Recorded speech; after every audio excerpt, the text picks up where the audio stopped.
आप देख रहे हैं न्यूज नाइट, आपके साथ मैं हूं ममता चोपड़ा। जब भी आप अपना कोई इलेक्ट्रॉनिक उपकरण का प्रयोग करते हैं तो उसमें जितने फीचर्स होते हैं वो सब एक्टिवेट तब हो पाते हैं या वो काम तब करते हैं जब उनमें लगता है एक बहुत ही छोटा सा चिप। और यही चिप है जो सारी दुनिया की अर्थव्यवस्था को प्रभावित कर रहा है, जिसको हम सामान्य भाषा में सेमीकंडक्टर भी कहते हैं।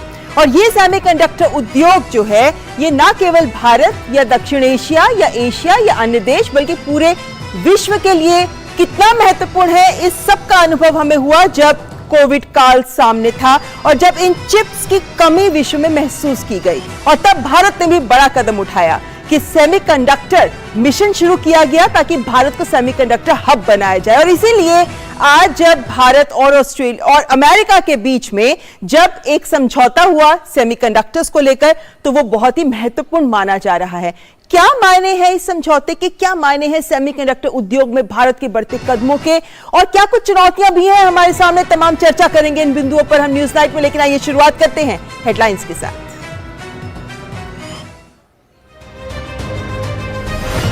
भारत ऑस्ट्रेलिया शिखर सम्मेलन में व्यापार, निवेश, रक्षा जैसे कई विषयों पर चर्चा, कई समझौतों पर हस्ताक्षर। पीएम मोदी ने कहा दोनों देशों की साझेदारी विश्व चुनौतियों और कल्याण के लिए अहम। उठाया हिंदू मंदिरों पर हमले का मुद्दा, ऑस्ट्रेलियाई पीएम ने दिया भारतीयों की सुरक्षा का भरोसा। व्यापक आर्थिक सहयोग समझौते को जल्द पूरा करने पर सहमति। पीएम मोदी ने आपदा के जोखिम को कम करने के उपायों पर राष्ट्रीय मंच के तीसरे सत्र का किया उद्घाटन। कहा डिजास्टर मैनेजमेंट के लिए विकसित करनी होगी डायनामिक व्यवस्था। लोकल प्लानिंग पर दिया जोर। कहा ट्रेडिशन और टेक्नोलॉजी की अपनी ताकत से हम डिजास्टर मैनेजमेंट के लिए तैयार कर सकते हैं बेहतर मॉडल।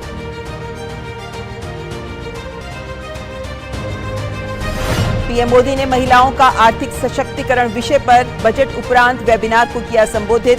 कहा इस साल का बजट महिलाओं के नेतृत्व में विकास के प्रयासों को देगा नई गति। भारत महिलाओं के लिए सम्मान का दर्जा और समानता की भावना बढ़ाकर ही बढ़ सकता है आगे।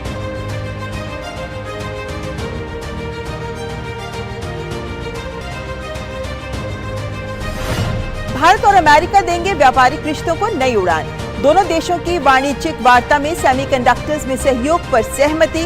वाणिज्य और उद्योग मंत्री पीयूष गोयल और उनके अमेरिकी समकक्ष जीना रायमोंडो के बीच वार्ता में टैलेंट, इनोवेशन और समावेशी विकास पर वर्किंग ग्रुप की शुरुआत पर रजामंदी।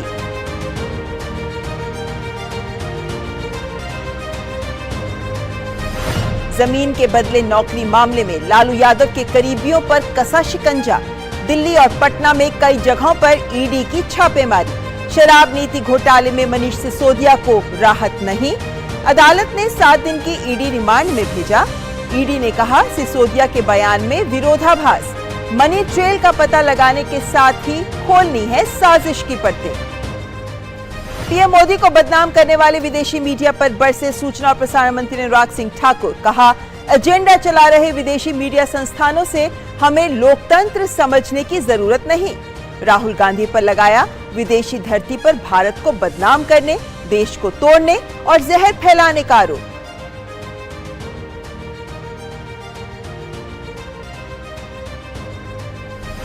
राजस्थान में वीरांगनाओं के अपमान पर गरमाई सियासत। धरना दे रही शहीदों की विधवाओं को पुलिस ने जबरन पहुंचाया घर। बीजेपी का गहलोत सरकार पर निशाना। कहा जिस प्रकार की बदसलूकी हो रही है वो दिखाता है कांग्रेस की मानसिकता। कांग्रेस पर लगाया तुष्टीकरण की सारी सीमाएं पार करने का आरोप।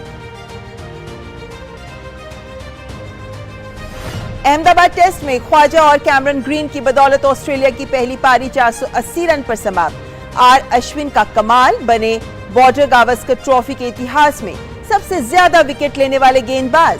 दिन का खेल खत्म होने पर भारत ने बनाए बिना किसी नुकसान के 36 रन।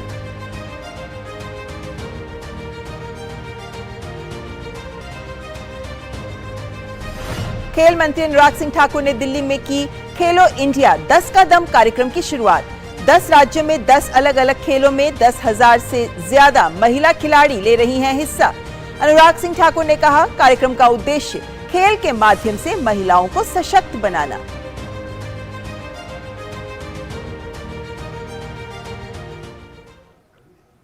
आइए देखते हैं खबरें विस्तार से। प्रधानमंत्री नरेंद्र मोदी और ऑस्ट्रेलिया के प्रधानमंत्री एंथनी अल्बनीजी के बीच पहली भारत ऑस्ट्रेलिया वार्षिक शिखर बैठक हुई, जिसमें कई क्षेत्रों में सहयोग बढ़ाने पर सहमति बनी। ऑडियो विजुअल साझा निर्माण, सोलर टास्क फोर्स और नवाचार के क्षेत्र में सहयोग बढ़ाने संबंधी सहमति पत्रों का आदान प्रदान हुआ। संयुक्त वक्तव्य में दोनों प्रधानमंत्रियों ने संबंधों को और अधिक मजबूत करने की प्रतिबद्धता जताई। मजबूत दोस्ती और द्विपक्षीय सहयोग को नई ऊंचाई देने वाली ये बड़ी पहल है। दिल्ली के हैदराबाद हाउस में पहली भारत ऑस्ट्रेलिया वार्षिक शिखर बैठक के दौरान मित्रता और गर्मजोशी साफ देखी जा सकती थी। बैठक में भारतीय प्रतिनिधिमंडल का नेतृत्व प्रधानमंत्री नरेंद्र मोदी और ऑस्ट्रेलिया के प्रतिनिधिमंडल का नेतृत्व वहां के प्रधानमंत्री एंथनी अल्बनीजी ने किया। दोनों पक्षों ने संबंधों को और अधिक मजबूत करने और सहयोग बढ़ाने पर विस्तार से चर्चा की। दोनों देशों के बीच कई क्षेत्रों में सहयोग बढ़ाने पर सहमति बनी। दोनों देशों ने खेल और युवा मामलों में सहयोग के लिए सहमति पत्र का आदान प्रदान किया। ऑडियो विजुअल साझा निर्माण के लिए भी समझौता हुआ। समझौता पत्र का आदान प्रदान सूचना एवं प्रसारण सचिव अपूर्व चंद्र और भारत में ऑस्ट्रेलियाई उच्चायुक्त के बीच हुआ। दोनों देशों के बीच सोलर टास्क फोर्स और नवाचार के क्षेत्र में सहयोग बढ़ाने संबंधी पत्रों का भी आदान प्रदान हुआ। संयुक्त वक्तव्य में दोनों प्रधानमंत्रियों ने संबंधों को और अधिक मजबूत करने की प्रतिबद्धता जताई। पीएम मोदी ने दोनों देशों के बीच बढ़ते रक्षा सहयोग का जिक्र किया। आज हमारे बीच इंडो पैसिफिक क्षेत्र में मैरीटाइम सिक्योरिटी और आपसी रक्षा और सुरक्षा सहयोग बढ़ाने पर विस्तार से चर्चा हुई।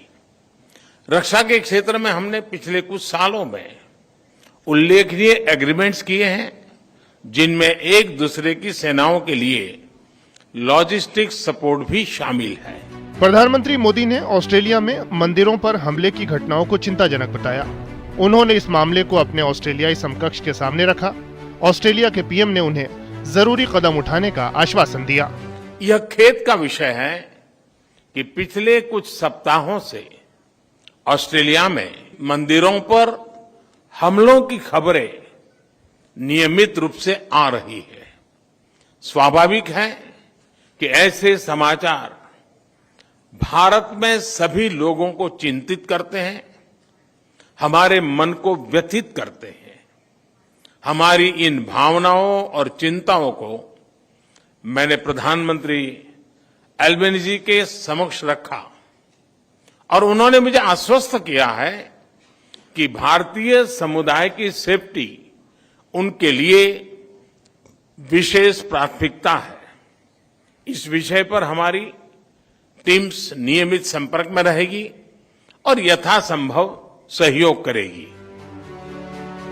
पीएम मोदी ने भारत और ऑस्ट्रेलिया के बीच परस्पर शैक्षणिक मान्यता संबंधी एक तंत्र स्थापित किए जाने को छात्रों के लिए लाभकारी बताया। उन्होंने सौर ऊर्जा और व्यापार सहित कई क्षेत्रों में द्विपक्षीय सहयोग को सराहा। पिछले साल लागू हुए ट्रेड एग्रीमेंट एकता से दोनों देशों के बीच ट्रेड और इन्वेस्टमेंट के बेहतर अवसर खुले हैं और हमारी टीमें कॉम्प्रिहेंसिव इकोनॉमिक कोऑपरेशन एग्रीमेंट पर भी काम कर रही है। ऑस्ट्रेलिया के पीएम ने अपने वक्तव्य में कहा कि हिंद प्रशांत सहित समुद्र क्षेत्र में सहयोग के लिए दोनों देशों में सहमति बनी है। उन्होंने आशा व्यक्त की कि दोनों देशों के बीच एक व्यापक आर्थिक सहयोग समझौता इसी साल तय कर लिया जाएगा।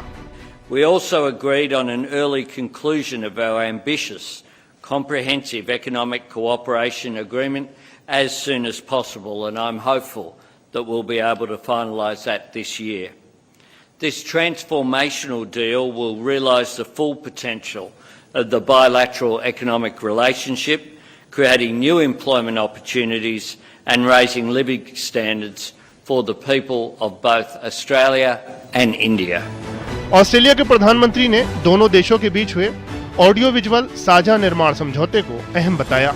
इससे पहले ऑस्ट्रेलिया के प्रधानमंत्री का राष्ट्रपति भवन में औपचारिक स्वागत किया गया। प्रधानमंत्री नरेंद्र मोदी ने उनका गर्मजोशी से स्वागत किया। ऑस्ट्रेलिया के प्रधानमंत्री को गार्ड ऑफ ऑनर भी दिया गया।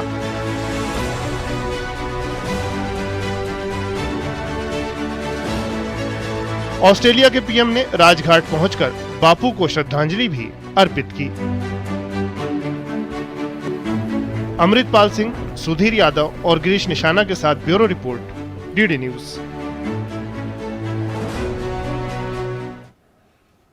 प्रधानमंत्री नरेंद्र मोदी ने दिल्ली में आपदा जोखिम न्यूनीकरण के लिए राष्ट्रीय मंच NPDRR के तीसरे सत्र का आज उद्घाटन किया। इस दौरान उन्होंने लोकल प्लानिंग पर जोर देते हुए कहा कि ट्रेडिशन और टेक्नोलॉजी की अपनी ताकत से हम डिजास्टर मैनेजमेंट के लिए बेहतर मॉडल तैयार कर सकते हैं। साथ ही उन्होंने कहा कि आपदा को रोका नहीं जा सकता, लेकिन नुकसान कम किया जा सकता है। राष्ट्रीय आपदा जोखिम न्यूनीकरण प्लेटफॉर्म NPDRR के तीसरे सत्र का शुभारंभ प्रधानमंत्री नरेंद्र मोदी ने किया। बदलती जलवायु में स्थानीय सहनीयता का निर्माण विषय पर आयोजित इस 2 दिवसीय सम्मेलन में केंद्र, राज्य सरकारों, स्थानीय निकायों और सार्वजनिक संस्थानों से जुड़े 1000 से अधिक प्रतिनिधि शामिल हो रहे हैं। शुभारंभ समारोह में प्रधानमंत्री मोदी ने नेताजी सुभाष चंद्र बोस आपदा प्रबंधन पुरस्कार के विजेताओं को भी सम्मानित किया। 2023 के लिए ओडिशा राज्य आपदा प्रबंधन प्राधिकरण और लुंगलेई फायर स्टेशन मिजोरम को इस पुरस्कार से नवाजा गया। आपदा प्रबंधन के क्षेत्र में शानदार सेवा के लिए इन दोनों को सम्मानित किया गया। अपने संबोधन में पीएम मोदी ने देश के आपदा राहत बलों की दुनिया भर में हो रही तारीफ का जिक्र किया। हाल में तुर्की और सीरिया में भारतीय दल के प्रयासों को पूरी दुनिया ने सराहा है और ये बात हर भारतीय के लिए गौरव का विषय है। राहत और बचाव से जुड़े ह्यूमन रिसोर्स और टेक्नोलॉजिकल कैपेसिटी को भारत ने जिस तरफ बढ़ाया है, उससे देश में भी अलग अलग आपदा के समय बहुत सारे लोगों के जीवन बचाने में मदद मिली है। आपदा प्रबंधन में प्लानिंग के महत्व को रेखांकित करते हुए पीएम मोदी ने कहा कि बेहतर आपदा राहत सुनिश्चित करने के लिए इससे जुड़े तंत्र को समग्र रूप से सुधारना होगा। जब आपदा आए तभी अर्बन लोकल बॉडीज रिएक्ट करें, इससे बात बनने वाली अब रही नहीं है। हमें प्लानिंग को इंस्टीट्यूशनलाइज करना होगा। हमें लोकल प्लानिंग की समीक्षा करनी होगी।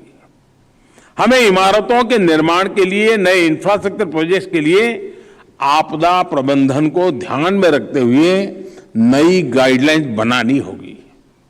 एक तरह से पूरे सिस्टम की ओवरऑलिंग की जरूरत है। प्रधानमंत्री मोदी ने स्थानीय स्तर पर हाउसिंग या टाउन प्लानिंग मॉडल विकसित किए जाने की जरूरत बताई और कहा कि इन क्षेत्रों में उन्नत प्रौद्योगिकी के उपयोग को प्रोत्साहित करने की जरूरत है। पीएम मोदी ने आपदा प्रबंधन के संदर्भ में जन जागरूकता और जन भागीदारी को बहुत अहम बताया। हमें गांव, गली, मोहल्ले के स्तर पर हमारे युवा साथियों के युवा मंडल, सखी मंडल, दूसरे ग्रुप्स को राहत और बचाव की ट्रेनिंग देनी ही पड़ेगी।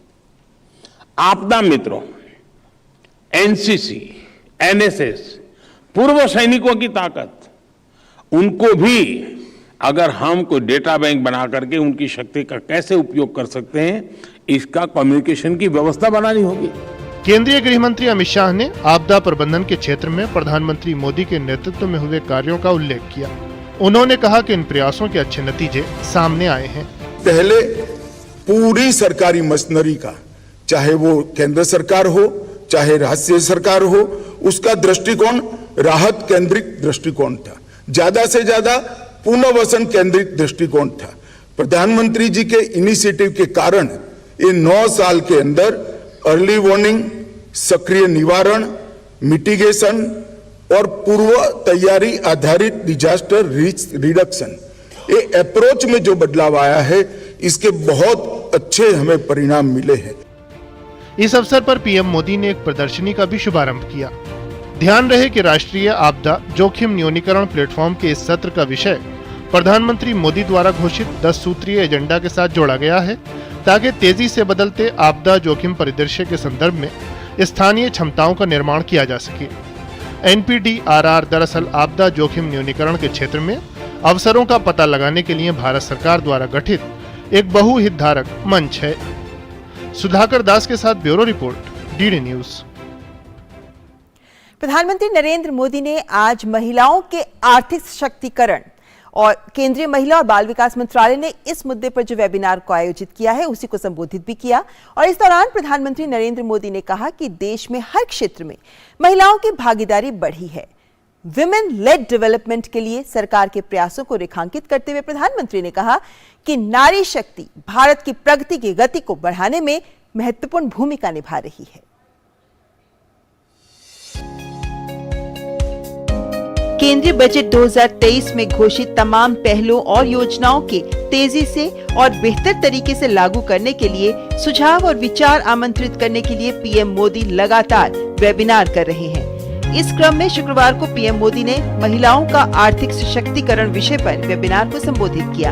इस मौके पर पीएम मोदी ने कहा कि पिछले 9 सालों में देश विमेन लेड डेवलपमेंट के विजन को लेकर आगे बढ़ा है।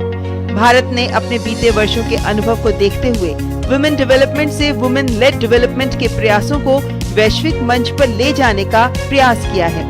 इस बार भारत की अध्यक्षता में हो रही G20 की बैठकों में भी ये विषय प्रमुखता से छाया हुआ है। पीएम ने कहा कि नारी शक्ति समूह इस शताब्दी में भारत के स्केल और स्पीड को बढ़ाने में बहुत बड़ी भूमिका निभा रही है।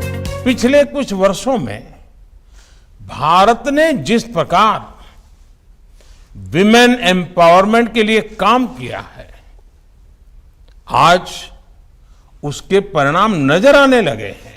मेडिकल फील्ड हो या खेल का मैदान हो, बिजनेस हो या पॉलिटिकल एक्टिविटी हो, भारत में महिलाओं की केवल भागीदारी नहीं बढ़ी है, बल्कि वो हर क्षेत्र में आगे आकर नेतृत्व कर रही है। आज भारत में ऐसे अनेक क्षेत्र हैं जिनमें महिला शक्ति का सामर्थ्य नजर आता है। प्रधानमंत्री ने कहा कि जिन करोड़ों लोगों को मुद्रा लोन दिए गए, उनमें से करीब 70% लाभार्थी देश की महिलाएं हैं। ये करोड़ों महिलाएं अपने परिवार की आय ही नहीं बढ़ा रही हैं, बल्कि अर्थव्यवस्था के नए आयाम भी खोल रही हैं। हम नारी शक्ति के सामर्थ्य को कैसे बढ़ाएं, इसका प्रतिबिंब इस बजट में भी नजर आता है। महिला सम्मान सेविंग सर्टिफिकेट स्कीम, इसके तहत महिलाओं को 7.5% इंटरेस्ट रेट दिया जाएगा। इस बार के बजट में पीएम आवास योजना के लिए करीब 80,000 करोड़ रुपए रखे गए हैं। ये राशि देश की लाखों महिलाओं के लिए घर बनाने में काम आएगी। प्रधानमंत्री ने सहकारिता क्षेत्र में महिलाओं की अहम भूमिका पर बात की, तो साथ ही महिला सेल्फ हेल्प ग्रुप्स की भूमिका को भी रेखांकित किया। हमारे देश में 1 करोड़ आदिवासी महिलाएं सेल्फ हेल्प ग्रुप्स में काम करती हैं। उनके पास ट्राइबल क्षेत्रों में उगाए जाने वाले श्री अन्न का पारंपरिक अनुभव है। हमें श्री अन्न की मार्केटिंग से लेकर इनसे बने प्रोसेस्ड फूड से जुड़े अवसरों को टैप करना होगा। पीएम मोदी ने सबका साथ, सबका विकास, सबका विश्वास और सबका प्रयास की अपनी सरकार के मंत्र को दोहराया और कहा कि महिलाओं का सम्मान बढ़ाकर, समानता का भाव बढ़ाकर ही भारत तेजी से आगे बढ़ सकता है। पीएम ने लोगों का आह्वान किया कि वो महिलाओं, बहनों, बेटियों के सामने आने वाली हर रुकावट को दूर करने के संकल्प के साथ आगे बढ़ें। Bureau report, DD news. तो महिलाओं का विकास से आगे बढ़ते हुए महिलाओं के नेतृत्व में विकास, इसी सोच पर काम कर रही है केंद्र सरकार। फिलहाल यह वक्त एक ब्रेक का, आप देखते रहें न्यूज नाइट। शुरू करो, डालो बुनियाद, घर महल नजर आएगा। वंडर लाइए, वंडर अपनाइए, फर्क नजर आएगा। वंडर सीमेंट, फर्क नजर आएगा। हमारा डेजर्ट आ गया पर हमारी चैंपियन नहीं आई अब तक। बिल भरने के पहले तो आएगी ना। सो गर्ल्स, क्या हो रहा है? बिल हो रहा है। चल अपना कार्ड दे। पिन दे। कहता है अपना पिन, OTP, CVV या इंटरनेट बैंकिंग पासवर्ड किसी को ना दे। ऑनलाइन बैंकिंग सिर्फ अपने ही कंप्यूटर, मोबाइल और सिक्योर नेटवर्क से करे। हाँ, ये खाने की चैंपियनशिप थी क्या? RBI कहता है जानकार बनिए, सतर्क रहिए। कौन सा परफ्यूम है? परफ्यूम बहुत फ्रेश लग रही हो। पार्लर गई थी? No parlour, no facial. ये है मेरा फेवरेट सोप। ये एकमात्र साबुन है जो आत्मविश्वास देता है। Mysore Sandal Soap। Invest once and enjoy guaranteed maturity with life cover with LIC's Dhan Varsha, a single premium plan for your family's security and prosperity. मौसम के मुताबिक खान पान बदलना हमारी परंपरा है। हल्का और पौष्टिक भोजन गर्मी के दिनों में सेहत अच्छी रखता है। अधिक पानी की मात्रा वाले मौसमी फल और सब्जियां शरीर को ठंडा रखते हैं। प्याज का सलाद और नमक जीरे वाला कच्चा आम जैसे पारंपरिक उपचार तापघात को रोकते हैं। ताकत देने वाले प्राकृतिक तरल जैसे ORS, नारियल पानी, नींबू पानी, छाछ, आम पन्ना, मूंग का पानी पिएं। शराब, चाय, कॉफी और सॉफ्ट ड्रिंक टालें। अत्यधिक नमक, मसाले, तला हुआ और उच्च प्रोटीन वाला भोजन टालें। बासी खाना न खाएं। मांसाहारी लोग तले या लाल मांस की जगह भुना हुआ मांस खाएं। अच्छा खाएं, स्वस्थ रहें, सुरक्षित रहें। NDMA एवं IIPHG द्वारा जनहित में जारी। और ब्रेक के बाद देख लेते हैं कुछ अन्य खबरें भी। घोटालों की जांच की आंच लालू यादव के लिए तेज होती जा रही है। सीबीआई के बाद अब प्रवर्तन निदेशालय ने जमीन के बदले नौकरी मामले में लालू के परिवार वालों और करीबियों के दिल्ली और बिहार स्थित ठिकानों पर छापेमारी की। शराब नीति घोटाले की बात करें तो मनीष सिसोदिया को इसमें फिलहाल कोई राहत नहीं मिली है। अदालत ने उनकी रिमांड 7 दिन के लिए ईडी को दे दी है। जमीन के बदले नौकरी मामले में लालू यादव और उनके परिवार पर जांच एजेंसियों का शिकंजा कसता जा रहा है। प्रवर्तन निदेशालय यानी ईडी ने लालू के परिवार वालों के बिहार और दिल्ली स्थित तमाम ठिकानों पर छापेमारी की कार्रवाई की है।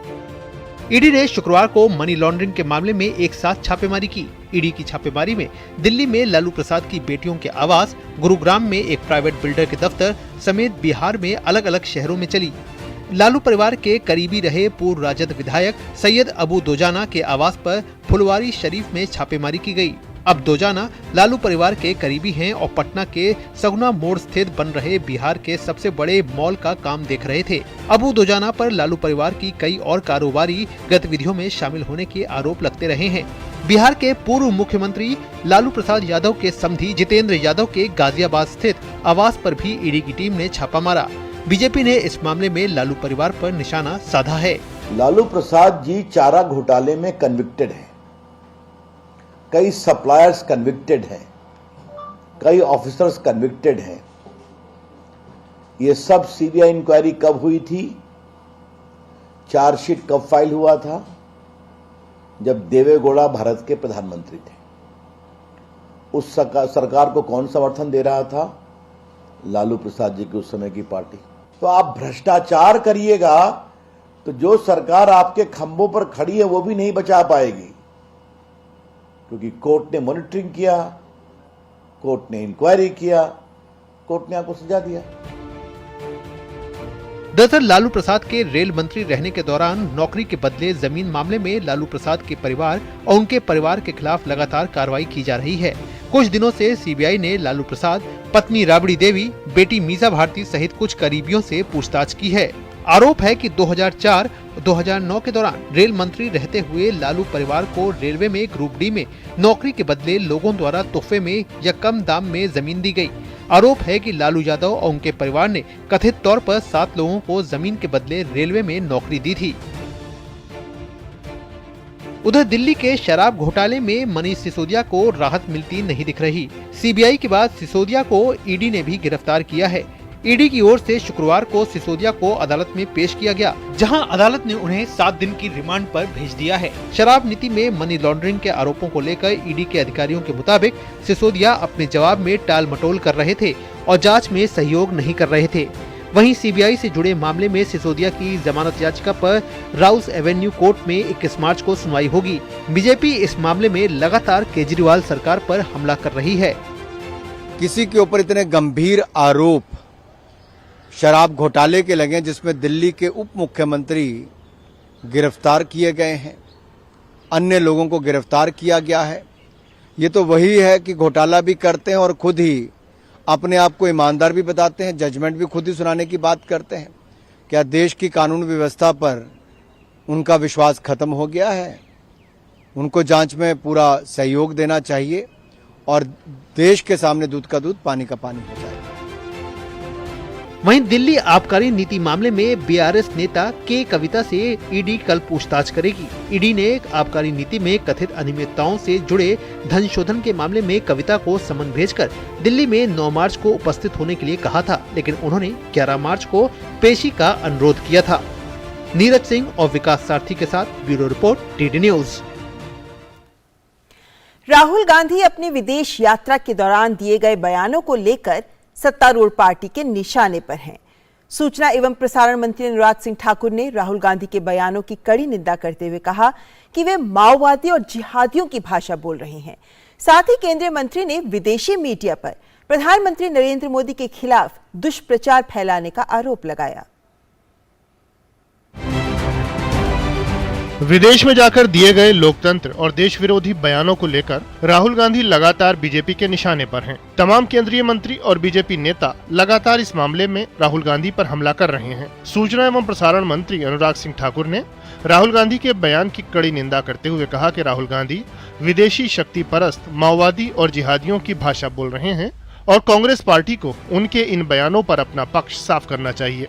उन्होंने कहा कि राहुल गांधी विदेशी धरती पर भारत को बदनाम करने, तोड़ने और जहर फैलाने का काम कर रहे हैं। राहुल गांधी जी विदेशी शक्ति परस्त, माओवादियों और जिहादियों की भाषा बोल रहे हैं। वो विदेशी जमीन का इस्तेमाल भारत को बदनाम करने के लिए कर रहे हैं। वो कहते हैं लद्दाख, अरुणाचल प्रदेश में भारत एक ऑक्यूपेशनल फोर्स है। ये मेरा सवाल कांग्रेस पार्टी से, खड़गे जी से, सोनिया गांधी जी से है, क्या वो राहुल गांधी की इन बयानों से सहमत हैं? ये दिखाता है कि कैसे कांग्रेस भारत को तोड़ने में, भारत में भ्रम फैलाने में और भारत की सेना का मनोबल गिराने में लगे हैं। अनुराग सिंह ठाकुर ने कहा कि कांग्रेस पार्टी ने सिखों के साथ भी कभी न्याय नहीं किया। 1984 के दंगों में पीड़ित लोगों को भी भाजपा सरकार के आने के बाद ही न्याय मिल पाया। 1984 के दंगों की मुख्य आरोपी कांग्रेस पार्टी, जिसने हजारों सिखों की जान लेने का काम किया है। सिख न्याय के लिए 30 साल तक भागते रहे। मोदी जी की सरकार आई, तब जाकर एसआईटी का गठन किया गया। यही नहीं, हेमकुंड साहब तक रोपवे बनाने की बात हो, करतारपुर कॉरिडोर खोलने की बात हो, गुरु ग्रंथ साहब अफगानिस्तान से वापस लाने की बात हो, सिखों को अफगानिस्तान से बाकी देशों से सुरक्षित बचाकर वापस लाने की बात हो, गुरुओं के 550वां प्रकाशोत्सव, गुरु नानक देव जी का 400वां प्रकाशोत्सव, गुरु तेग बहादुर जी का धूमधाम से मनाने का काम हो तो मोदी सरकार ने किया है। सूचना एवं प्रसारण मंत्री ने प्रधानमंत्री को बदनाम करने के लिए विदेशी मीडिया को जमकर फटकार लगाई। उन्होंने प्रधानमंत्री मोदी के खिलाफ दुष्प्रचार फैलाने का आरोप लगाया। अनुराग ठाकुर ने कहा, अमेरिकी अंग्रेजी दैनिक अखबार न्यूयॉर्क टाइम्स ने भारत के बारे में कुछ भी प्रकाशित करते समय तटस्थता को बहुत पहले ही छोड़ दिया था। कश्मीर में प्रेस की आजादी पर न्यूयॉर्क टाइम्स की तथाकथित राय भारत और उसके लोकतांत्रिक संस्थानों और मूल्यों के बारे में उसके दुष्प्रचार का हिस्सा है। कश्मीर में प्रेस की आजादी पर न्यूयॉर्क टाइम्स का लेख शरारती और काल्पनिक है। उन्होंने कहा कि इस रिपोर्ट का मकसद भारत और उसके लोकतांत्रिक संस्थानों और मूल्यों के बारे में प्रोपेगेंडा फैलाना है। भारतीय ऐसी मानसिकता को अपना निर्णायक एजेंडा नहीं चलाने देंगे। उन्होंने बताया कि न्यूयॉर्क टाइम्स और कुछ अन्य एक ही मानसिकता वाली विदेशी मीडिया की तरफ से भारत और हमारे लोकतांत्रिक रूप से चुने गए प्रधानमंत्री के बारे में झूठ फैलाया जा रहा है। ऐसा झूठ ज्यादा दिन नहीं चल सकता। अनुराग ठाकुर ने कहा कि भारत में प्रेस की स्वतंत्रता मौलिक अधिकारों की तरह ही पवित्र है और भारत में लोकतंत्र और हम लोग बहुत ही परिपक्व हैं। हमें ऐसे एजेंडे से चलने वाले मीडिया से लोकतंत्र का ग्रामर सीखने की जरूरत नहीं है। सुचित्रा के साथ bureau report, DD news. Rajasthan में वीरांगनाओं के कथित अपमान का मामला थमने का नाम नहीं ले रहा। शहीद रोहिताश लांबा की पत्नी को पुलिसकर्मी उनके गांव छोड़कर आए, जिनसे मिलने आज किरोड़ी लाल मीणा उनके गांव जा रहे थे। रास्ते में उन्हें पुलिस ने गिरफ्तार कर लिया। वहीं उनकी गिरफ्तारी को लेकर बीजेपी सांसद राज्यवर्धन सिंह राठौर ने कांग्रेस पर हमला बोला। राठौर ने कहा कि किरोड़ी लाल मीणा को गिरफ्तार कर कांग्रेस ने अपनी मानसिकता दिखाई है। राजस्थान की सियासी हवा मार्च के महीने में ही आग बरसा रही है। शुक्रवार को पुलवामा शहीदों की 3 वीरांगनाओं के धरने को जबरन खत्म करने के बाद आज सुबह सामोद बालाजी के दर्शन करने जा रहे डॉक्टर किरोड़ी लाल मीणा को बीच रास्ते में ही पुलिस ने हिरासत में ले लिया।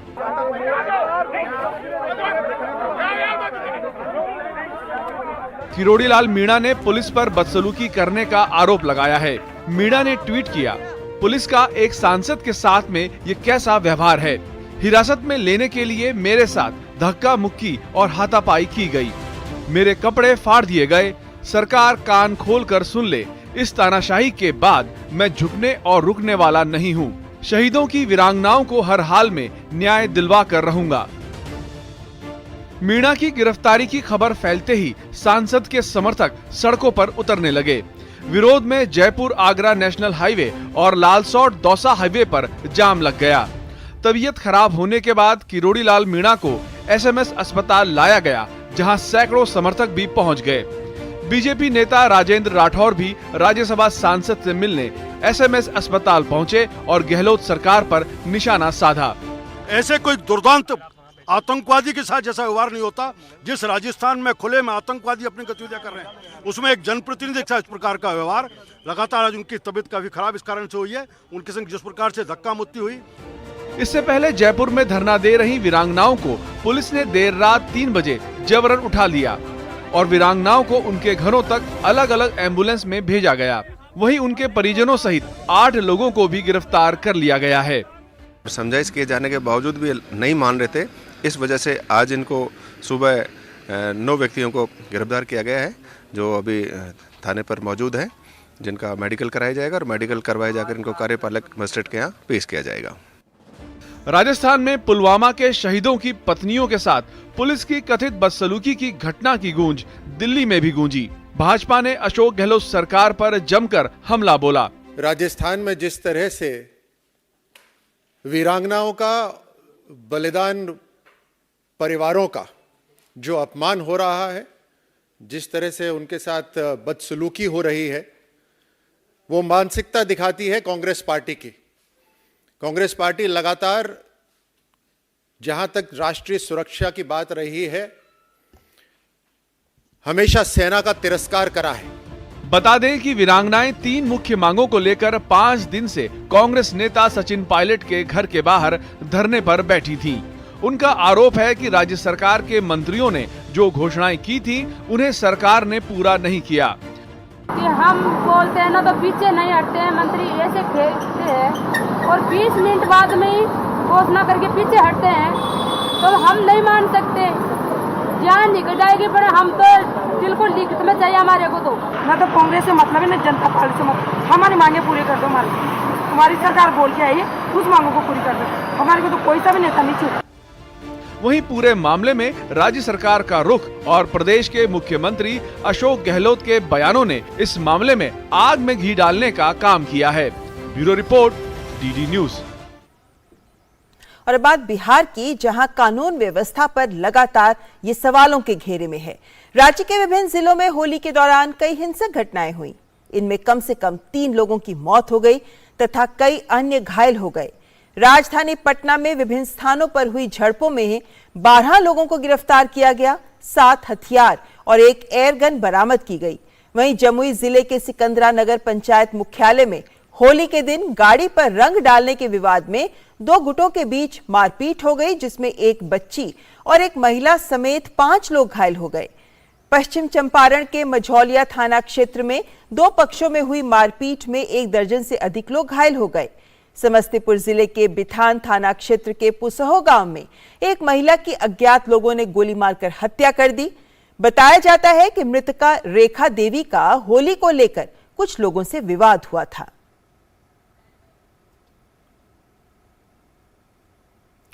और फिलहाल न्यूज नाइट में यहां रुकेंगे एक ब्रेक के लिए, लेकिन ब्रेक के बाद होगी बात भारत और अमेरिका के बीच सेमीकंडक्टर पर हुए समझौते की। देखते रहें न्यूज नाइट।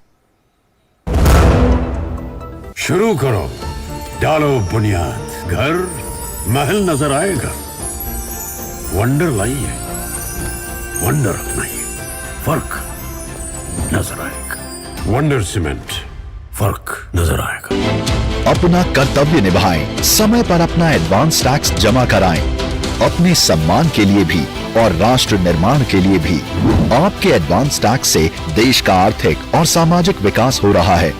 महिलाएं अपने सपनों को नया आकाश दे रही हैं। कृषि टेक्नोलॉजी, अस्पताल, सड़कों और पुलों का निर्माण हमारी प्रगति को नई गति दे रहे हैं। आपका कर देश के विकास को सुनिश्चित करता है। अपना एडवांस टैक्स पे एज यू अर्न के आधार पर जमा कराएं। एडवांस टैक्स जमा कराने की आखिरी तारीख 15 मार्च 2023 है। कंपनी, कॉर्पोरेट या वे व्यक्ति जिनकी कर देयता TDS, TCS कटने के बाद 10,000 या उससे अधिक है, वो 15 मार्च 2023 तक अपने अग्रिम कर की किश्त अदा करें। प्रत्येक आय करदाता एक राष्ट्र निर्माता। It's another six. रिचार्ज, जल्दी रिचार्ज करा। ये क्या किया? मैच तो गया। पेमेंट कैसे करेंगे? टोकनाइज कार्ड से। टोकन? हाँ, ऑनलाइन पेमेंट के लिए RBI लाए हैं टोकनाइजेशन। एक बार कार्ड डिटेल्स, OTP, CVV डालकर टोकन जनरेट कीजिए। कार्ड भी सुरक्षित और बार बार डिटेल्स भरने की नो झंझट। वही सुविधा अधिक सुरक्षित। ऑलराउंडर वो की मैं। RBI कहता है कि जानकार बनिए, सतर्क रहिए।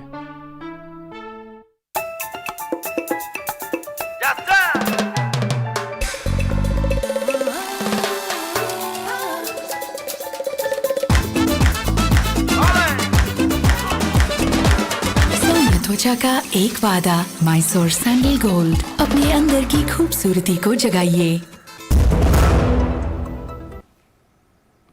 अमेरिका की वाणिज्य मंत्री जीना रोमैंडो भारत यात्रा पर हैं और उनके इस दौरे में आज भारत और अमेरिका के बीच सेमीकंडक्टर सेक्टर में सहयोग को लेकर एक बड़ा समझौता हुआ। दोनों देशों के बीच कमर्शियल डायलॉग के दौरान इलेक्ट्रॉनिक्स, ग्रीन एनर्जी समेत कई मुद्दों पर गंभीर चर्चा हुई। अमेरिकी वाणिज्य मंत्री के साथ 10 बड़ी कंपनियों के CEOs भी भारत अमेरिका CEO फोरम में हिस्सा लेने भारत की यात्रा पर हैं।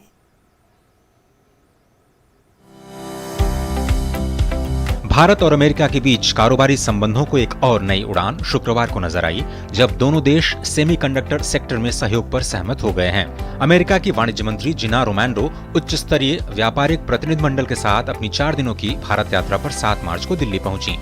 रक्षा मंत्री राजनाथ सिंह के घर पर होली के रंग में सराबोर रोमैंडो अपनी यात्रा की इस रोमांचक शुरुआत को लेकर कई बार उत्साहित दिखी और उन्होंने बार बार भारत की संस्कृति और मेहमान नवाजी का शुक्रिया अदा किया। It's a trip that I will never forget. Punctuated at the beginning, of course, by an unforgettable experience of Holi at the defense minister's home. I've never had an experience quite like that, and it was just an incredible opportunity for me to experience one of the many cultural traditions that makes India so special and such a special place. इसके बाद शुक्रवार को Bharat America वाणिज्यिक वार्ता में दोनों ही देश semiconductor क्षेत्र में तकनीकी सहयोग के लिए तैयार हो गए हैं।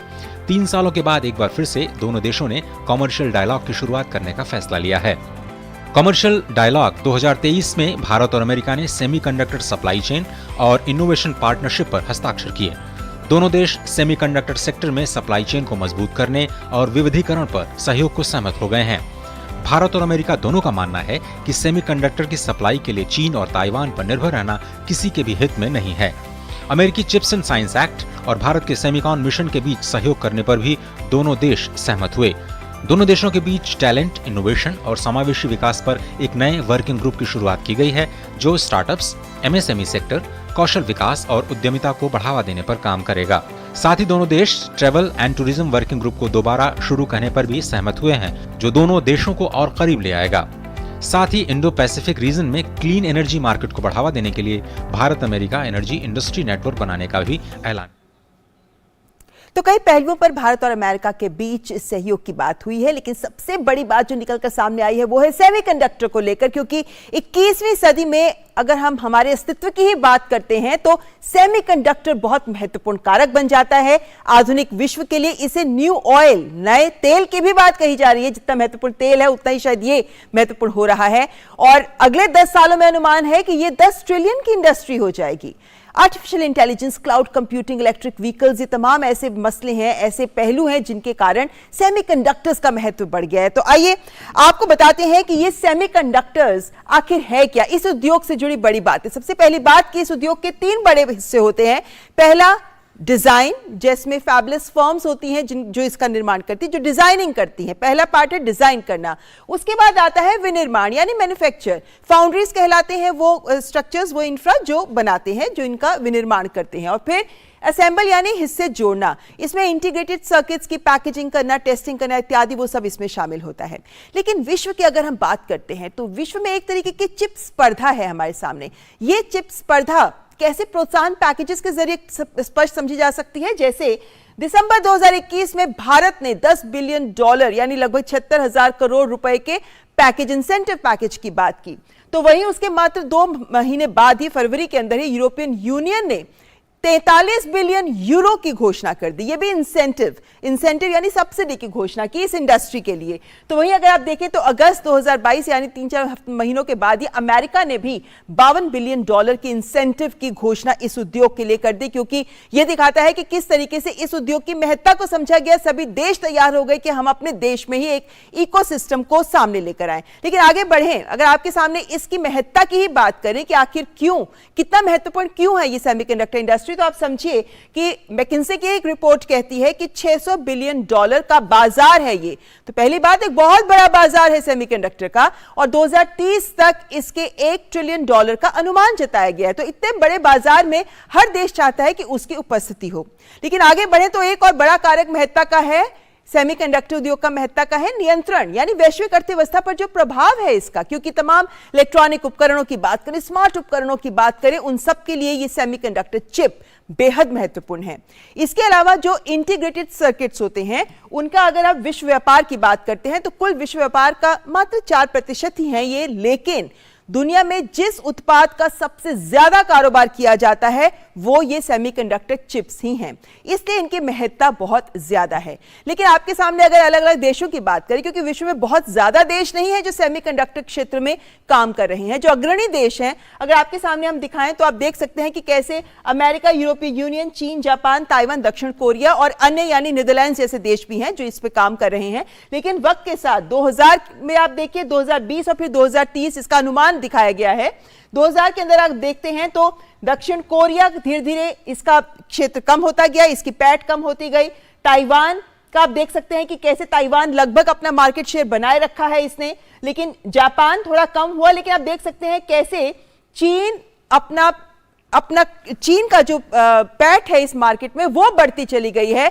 अमेरिका की अपनी एक मार्केट है, अमेरिका दुनिया का सबसे बड़ा विनिर्माण सेमीकंडक्टर्स का माना जाता है। लेकिन इन सब के बीच में भारत को अपनी एक पैठ बनानी है और शुरुआत से ही एक सेमीकंडक्टर उद्योग हमारे यहाँ नहीं था, क्योंकि रिसर्च एंड डेवलपमेंट में तो बहुत काम हुआ है, लेकिन विनिर्माण के क्षेत्र में हमें शुरुआत करनी है, आगे बढ़ना है। ऐसे में भारत के सामने अमेरिका के साथ हुए समझौते के क्या मायने हैं और कैसे भारत के सामने इस उद्योग में, इस क्षेत्र में अपनी जगह बनाने की चुनौतियां हैं जिनको पार पाना जरूरी है। करेंगे इन तमाम मसलों पर विशेषज्ञ से बात, लेकिन फिलहाल यहाँ रुकेंगे।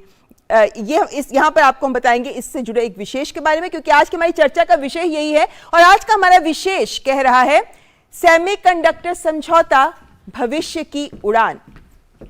क्योंकि बेहतर भविष्य के लिए और मौजूदा विश्व में, आधुनिक विश्व में अगर हमें बेहतर भविष्य के लिए काम करना है तो सेमीकंडक्टर्स या चिप इसके लिए बेहद महत्वपूर्ण है। और इस चर्चा में हमारे साथ विशिष्ट मेहमान भी जुड़ गए हैं।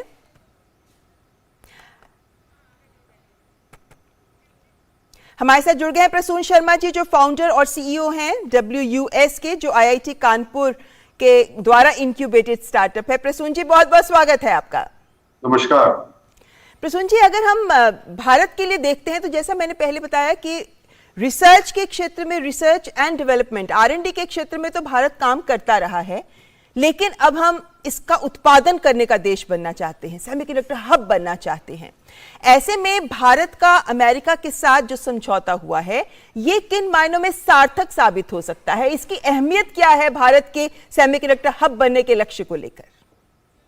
जी, एक ऐतिहासिक एमओयू हुआ है और ये पूरे डिजिटल ट्रेड की दशा बदल सकता है और दिशा भी बदल सकता है। आपने जो सही आंकड़े दिखाए उसमें काफी देश और कंपटीशन काफी कठिन रहेगा भारत के लिए, पर हमारे पास एक बहुत बड़ा अस्त्र है, वो है हमारा टैलेंट। भारत में अभी भी 2000 से 5000 चिप डिजाइन हर साल यही होते हैं, जबकि वो मैन्युफैक्चरिंग के लिए वो बाहर चले जाते थे। अब भारत ने, क्योंकि जो आपने फैब्रिकेशन मॉड्यूल की बात करी, वो काफी बड़ा इन्वेस्टमेंट होता है और 5 से 10 साल लगते हैं। तो अगर यूएस हमारा साथ देता है तो एक बड़ा सेमीकंडक्टर मैन्युफैक्चरिंग हब भारत बन सकता है और बनेगा। हमारे पास मैन पावर है, टैलेंट है और R&D हम ऑलरेडी कर रहे हैं। तकरीबन 20,000 के आसपास हमारे इंजीनियर्स हर साल एसओसी जो चिप डिजाइनिंग में काम कर रहे हैं, अब वो आगे बढ़ के मैन्युफैक्चरिंग में भी काम कर सकते हैं। और अभी तक यूएस इसमें लीड कर रहा है और मैन्युफैक्चरिंग में ताइवान। तो भारत ने, अगर आप देखिए, पूरा कॉम्प्रिहेंसिव स्ट्रेटेजी बनाई। पहले हमने प्रोडक्शन लिंक इंसेंटिव 10 बिलियन का डाला, फिर हमने जो फैब्रिकेशन में जो लीडर्स थे, जैसे ताइवान 90% फैब्रिकेशन करता है या मैन्युफैक्चर करता है, उनके साथ हमने टेक्नोलॉजी ट्रांसफर और मैन्युफैक्चरिंग जॉइंट वेंचर्स में किए। अब जहां से कंट्रोल होता है, जहां से डिजाइन होता है और जो लीडिंग टेक्नोलॉजी मेजर पावर्स है, वो यूएस में बैठे हैं। तो ये कॉम्प्रिहेंसिव स्ट्रेटेजी जो 5 से 10 साल में पूरे डिजिटल ट्रेड की दशा और दिशा बदल देगी और भारत एक उभरता हुआ और एक लीडर के तहत वहां निकलेगा। और इससे फैब्रिकेशन और सेमीकंडक्टर से बाकी बहुत छोटे छोटे एमएसएमई भी बहुत सारे जन्म लेंगे। और जैसे इलेक्ट्रॉनिक उत्पाद में, जैसे हम हैंडसेट में नंबर 1 हुए, इससे हमारा हैंडसेट और अदर इलेक्ट्रॉनिक्स का भी एक्सपोर्ट तकरीबन 3 से 4 गुना या 5 गुना बढ़ सकता है। जी बिल्कुल, यहाँ पर दर्शकों को बता दें, फैब्रिकेशन की जो बात की जा रही है, टेक्निकल टर्म है ये, लेकिन इसका मतलब होता है कि जो सिलिकॉन वेफर्स होते हैं, कैसे उन्हें चिप में कन्वर्ट किया जाता है, चिप बनते हैं उनसे। लेकिन यहाँ पे प्रसून जी, क्योंकि महत्वपूर्ण बात क्या है कि भारत अभी तक R&D में था, अब जब विनिर्माण करेगा तो आपने जैसा कहा कि स्ट्रक्चर इंफ्रा खड़ा करना पड़ेगा पूरा उसके लिए, और वो हम एक तरीके से स्क्रैच से शुरू कर रहे हैं हम। तो ऐसे में चाहे हमें रॉ मटेरियल की बात करें या स्किल्ड मैन पावर की बात करें, ये रॉ मटेरियल भी, इसके लिए एक स्पेसिफिक रॉ मटेरियल चाहिए होता है, तो क्या उसके सप्लाई को सुनिश्चित करना हमारे लिए संभव है? जी, और उस दिशा में भारत सरकार ने पहले ही पहल कर दी है काफी। ये जैसे चिप फॉर ऑल और ऐसे ऑर्गेनाइजेशन है जिसमें भारत बड़े एक्टिवली इन्वॉल्व हो रहा है। और भारत के ही इंजीनियर्स, चाहे चाइना हो या ताइवान में, काफी हार्डवेयर इंजीनियर्स वहां काम कर रहे हैं। अब उनको, और खासकर ये जो फैसिलिटीज है, वो भारत में लाया जाएगा। और मेरे ख्याल से कुछ ट्रायल प्रोजेक्ट्स ऑलरेडी स्टार्ट हो रहे हैं और मुझे लगता है कि ये तकरीबन 3 से 4 साल में आप पहली चिप भारत में देख पाएंगे एज अ टेस्ट बेड। तो उस दिशा में ऑलरेडी कार्य चल रहे हैं, टेक्नोलॉजी ट्रांसफर हो रही है, मैन पावर ट्रेन हो रही है, और ये जो लीडर्स हैं वो अपने हब, एशिया हब यहाँ बना रहे हैं। इससे मुझे लगता है एक बहुत बड़ी इंडस्ट्री ऑलरेडी स्टार्ट हो गई है भारत में। प्रसून जी, अगर हम तकनीकी तौर पर इस क्षेत्र को देखते हैं तो हम पाते हैं कि जिस स्तर पर भारत इसमें एंट्री ले रहा है, नैनोमीटर की अगर हम बात करते हैं तो हम 65 और उसके नीचे की बात के क्षेत्र में आगे जा रहे हैं, जो ऑटोमोटिव इंडस्ट्री में ज्यादा प्रयोग किए जाते हैं। लेकिन जो एडवांस्ड सिस्टम्स हैं उनके लिए ऊपर के नैनोमीटर्स का इस्तेमाल होता है, 28 या उसके ऊपर के। तो अगर हम उस हिसाब से समझने की कोशिश करें तो ये पहलू भी भारत के लिए कितना बेहतर है, खासकर तब जब भारत के पास एक बड़ा डेमोग्राफी है, बड़ी स्किल मैन पावर भारत तैयार कर सकता है और इस मायने में इस इंडस्ट्री में अपनी जगह बना सकता है। जी बिल्कुल, मुझे लगता है भारत हाईटेक चिप मैन्युफैक्चरिंग में ज्यादा फोकस करेगा, क्योंकि हम क्वांटम कंप्यूटिंग में भी हमारी सरकार ने एक बहुत बड़ा नीति अनाउंस करी है। और क्वांटम कंप्यूटिंग में ये जो चिप्स है वो काफी अहम भूमिका अदा करते हैं। और भारत में वो टैलेंट भी है, चाहे वो आप क्वांटम कंप्यूटिंग का जो में आपने बोला उस पे भारत की नजर है और हमारा टैलेंट भी तैयार है उसमें। हाँ, इसमें पर डिपेंडेंट तकरीबन 20 से 25 स्टेक होल्डर्स इसमें इन्वॉल्व होते हैं। हाईटेक जो चिप मैन्युफैक्चरिंग में उसका एक इकोसिस्टम और सप्लाई चेन क्रिएट और खड़ी करने में थोड़ा वक्त लग सकता है। तो ऐसे में जब कहा जाता है कि कंपाउंड सेमीकंडक्टर्स के लिए भारत एक अच्छा बाजार हो सकता है, एक अच्छी स्थान हो सकता है, देश हो सकता है जो इस क्षेत्र में अपनी जगह बना सकता है, ये किन मायनों में, ये पहलू जो सामने आ रहे हैं भारत को लेकर, ये किन मायनों में भारत के लिए वैश्विक सप्लाई चेन्स में भी अपनी जगह बनाए रखने के लिए जरूरी है? ये इन मायनों में जैसे भारत आर्टिफिशियल इंटेलिजेंस में काफी काम कर रहा है, मशीन लर्निंग में काफी काम कर रहा है, तो भारत में यूज करने वाले लोग भी है और बहुत बड़ा डेमोग्राफी भी है और डेटा भी है और उसको चलाने या बनाने वाले इंजीनियर्स भी हैं। तो हमारा जो डोमेस्टिक मार्केट होगा तकरीबन 500 से 600 बिलियन का होगा भारत के अंदर, और इससे जो इन्वेस्टर्स हैं उनको डबल फायदा होगा, एक तो डोमेस्टिक मार्केट के लिए और एक्सपोर्ट ओरिएंटेड मार्केट के लिए भी। और एशिया पैसिफिक में खासकर जो फाउंड्रीज या अदर स्टेक होल्डर्स है, चाहे वो ताइवान या जापान और कोरिया हो, तो उससे भारत ऑलरेडी अलाइंड है। कुछ स्टेक होल्डर्स जैसे यूएस बेस्ड या यूरोपियन बेस्ड है, उससे हमें और सिनर्जी क्रिएट करनी पड़ेगी। तो ये डबल फायदा होगा कंपाउंड चिप्स के लिए, एक तो डोमेस्टिक मार्केट मिलेगी मैन्युफैक्चरर्स को और एक्सपर्ट्स मिलेंगे विद इन इंडिया। बिल्कुल ठीक। और ऐसे में जबकि तमाम अन्य देश भी हैं जो इंसेंटिव्स लेकर सामने आ रहे हैं, तो ऐसे में भारत को एक लक्षित सोच के साथ आगे बढ़ना बेहद जरूरी है। फिलहाल बहुत बहुत शुक्रिया प्रसून जी हमारे साथ जुड़ने के लिए। और न्यूज़ नाइट में यहां नजर डाल लेते हैं बिजनेस की कुछ खबरों पर।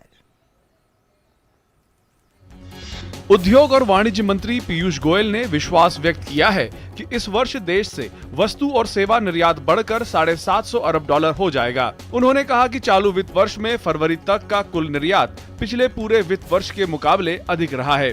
मुंबई में एक कार्यक्रम में बोलते हुए वाणिज्य मंत्री ने कहा कि फरवरी माह तक के आंकड़ों से स्पष्ट है कि अगले कुछ दिनों में भारत का निर्यात इस साल $750 अरब के स्तर को पार कर जाएगा। एप्पल भारत पर ज्यादा फोकस करने के लिए अपने अंतर्राष्ट्रीय कारोबार के मैनेजमेंट में बड़े बदलाव करेगी। भारत कंपनी के लिए एक महत्वपूर्ण बाजार बन गया है। कंपनी के लिए भारत के बढ़ते महत्व का इस बात से अंदाजा लगाया जा सकता है कि वह यहां अपना पहला रिटेल आउटलेट भी खोलने जा रही है। भारत एप्पल के लिए सेल्स इंजन बनने के अलावा कंपनी के प्रोडक्ट डेवलपमेंट के लिए ज्यादा अहम बन रहा है। Company manufacturing partner Hon Hai precision company के साथ देश में नई आईफोन प्रोडक्शन फैसिलिटी बनाने के लिए काम कर रही है। और फिलहाल यहाँ रुकेंगे एक ब्रेक के लिए। आप देखते रहें न्यूज़ नाइट।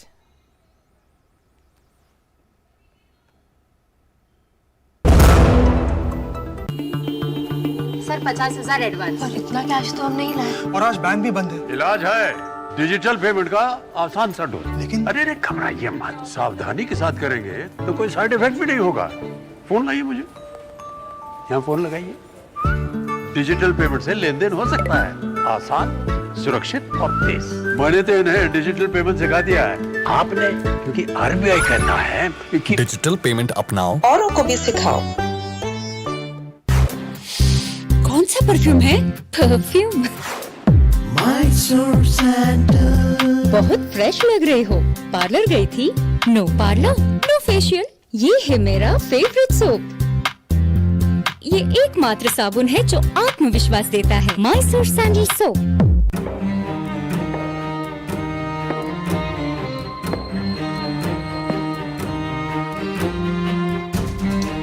कब तक आप ऐसे फ्यूचर का टेंशन लेकर चलते रहेंगे? LIC के न्यू पेंशन प्लस के साथ अपनी पेंशन का प्लान बनाइए, क्योंकि ये प्लान आपके फ्यूचर के लिए मार्केट लिंक्ड वेल्थ क्रिएट करता है। और तो और इस प्लान में गारंटीड एडिशंस के साथ पेंशन पाने के कई ऑप्शंस भी हैं, so that you grow young and tension free. LIC, हर पल आपके साथ। और ब्रेक के बाद रुक करते हैं कुछ अन्य खबरों का। पानीपत जिले के समालखा कस्बे के गांव पट्टी कल्याणा में राष्ट्रीय स्वयंसेवक संघ की अखिल भारतीय प्रतिनिधि सभा की वार्षिक बैठक 12 से 14 मार्च तक होगी।